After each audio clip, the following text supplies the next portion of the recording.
Xonanda Sardor Mamadaliyev intervyulardan birida O'zbekiston xalq artisti marhum Sherali Jo'rayevning qo'shig'idan parcha kuylagani uchun hofizning o'g'illari tomonidan sudga berilib, katta miqdordagi ma'naviy zarar puli talab qilinayotgani ortidan video murojaat bilan chiqdi. Bugun yana sudga chaqirishdi. Yana Sherali Jo'rayevning qo'shig'i mojarosi. Bu safar $20,000 ga yaqin tovon pul so'rashyapti, lekin men bir narsadan mantiq topolmayapman. Bir insonni hurmat qilib, qo'shiqlarini yaxshi ko'rib, o'tgan kunida xotirlab, intervyuda boshlovchining iltimosiga binoan ijro qilganman. To'g'risi, qo'shiqni pul ishlash uchun emas, xotirlab aytgandim. Odam qo'rqib ham qoldi. Andijonda Sherali Jo'rayev maktabi ochildi. U yerda o'qiydiganlar ham u kishining qo'shig'ini ayta olmaydimi keyinchalik, deydi xonanda o'z video murojaatida norozilik bildirib. Undan avval G'ulomjon Yoqubov ham Jo'rayevlar qo'shiqni pullashmoqchi shekilli deya intervyu bergandi. Video davomida bu haqda batafsil bilib olishingiz mumkin. Bekorga gap so'z chiqmaydi-ku. G'ulomjon Yoqubov oilali ayollarni sevib qolgani va Sherali Jo'rayevning qo'shiqlari ortidan chiqayotgan mojarolar haqida so'zlab berdi. Assalomu alaykum. Siz bilan yangiliklar uz kanalimizga obuna bo'ling, like bosing va qo'ng'iroq tugmasini bosib qo'yishni ham unutmang. O'zbekiston va Qoraqalpog'iston xalq artisti G'ulomjon Yoqubov 76 yoshni qarshilagan bo'lsa-da, yoshiga nisbatan ancha tetik va kuch-g'ayratga to'la san'atkorlardan ko'rinadi. Xonanda otasining vafotidan keyin ularga yomon munosabatda bo'lishgani, marhum hofiz Sherali Jo'rayev qo'shiqlari ortidan kelib chiqayotgan mojarolar, oila a'zolari bilan sayohatga chiqmasligi sababi hamda oilali ayollarni sevib qolgani haqida gapirib berdi.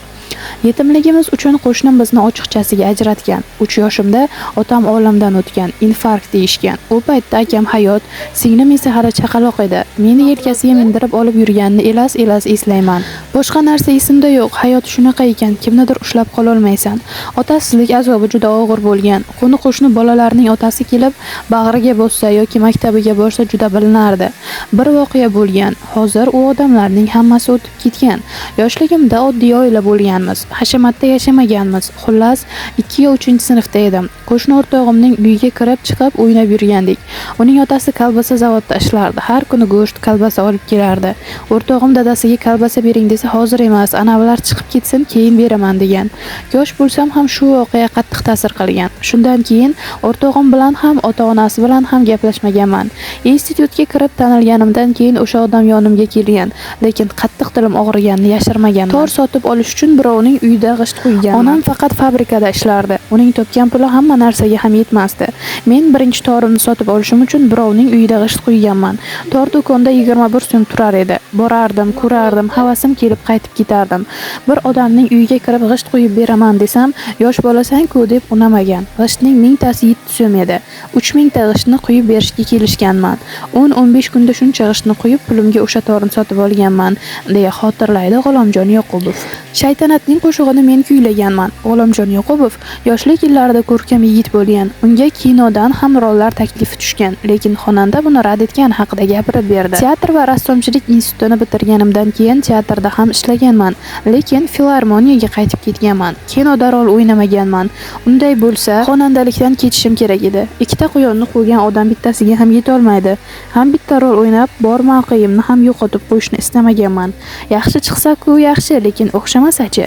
Nima keragi bor edi? Bunga ashulasini aytib yuraversa bo'lmasmidi, deyshar. Hozir ham ota qaynota rollarini taklif qilishadi. Rad etaman. Hozirgi filmlarning saviyasi past. Kelin kuyov qaynona biri qochdi, biri quvladi bo'lib yotibdi. Shaytanat seriali uchun qo'shiq kuylaganman.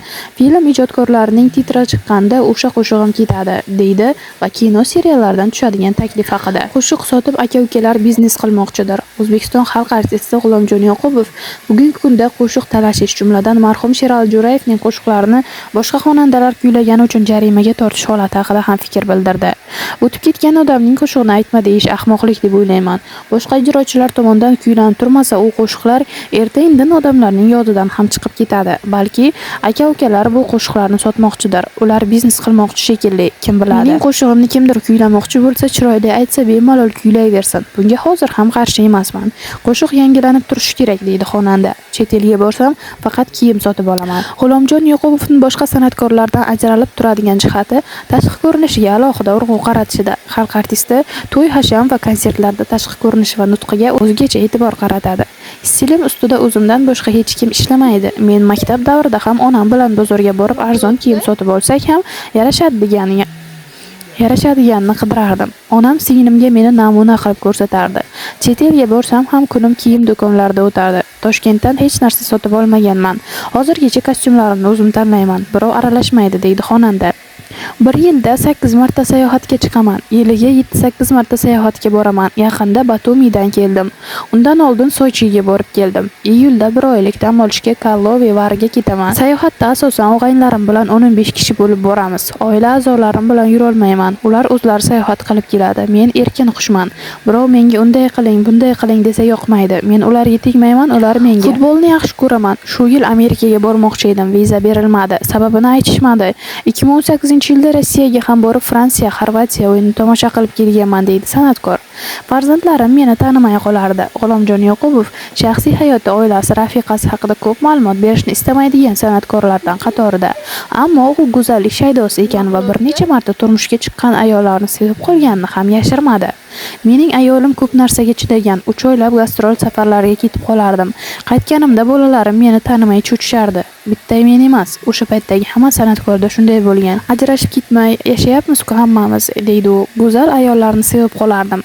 G'ulomjon Yoqubov tabiatan go'zallik ishqibozi. U jurnalistning birovning go'zal ayolini hech sevib qolganmisiz degan savoliga quyidagicha javob berdi. Rosti, juda ko'p sevib qolganman. Bir ayolning go'zalligi ko'z oldimga keldi-yu bo'ldi. O'tib ketdi emas, boshqa narsalar ham bo'lib ketgan. Bekorga gap chiqmaydi-ku, deydi kulib. Hozirgacha ham go'zal ayollarni ko'rsam menga ilhom keladi, ijod keladi. Muhabbatsiz odamda hech nima bo'lmaydi.